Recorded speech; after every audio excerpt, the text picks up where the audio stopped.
has launched a tracking tag similar to Xiaomi Tag. The individual tag costs €18 and a pack of 4 costs €60. In comparison, second generation Apple AirTag for €35 for one and €120 for four. Smart Tag costs €40 for one and €130 for, and Moto Tag 2 costs €40 for one and €1 for four. Undercutting the competition front, the difference is double or more in this case. Xiaomi knocked it out of the park in terms of design. Slender 7.2 mm, while the other three are at 8 mm thickness. While it offers that the difference is 1 millimeter thick. It doesn't matter when you're trying to slip your wallet or some inner pocket or a travel bag. Clever with the design. The metal ring is a built-in way to attach it to keyring. There's something that only Samsung's tag, while a Motorola tag needs to use some sort of extra mechanism.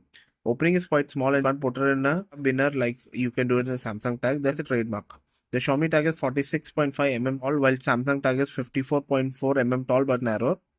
The competition, the Xiaomi tag doesn't lock you into the ecosystem. It works with Apple Find My and Google Android Hub, and doesn't work with both sides. These tags will be used for years and you don't need to swap them out if you decide to switch between Android or Apple. It has a standard CR2032 button cell inside, power it for a year. It's with Bluetooth NE 5.4 proximity finder. Once you're close enough, you can activate the buzz to help you find the lost item.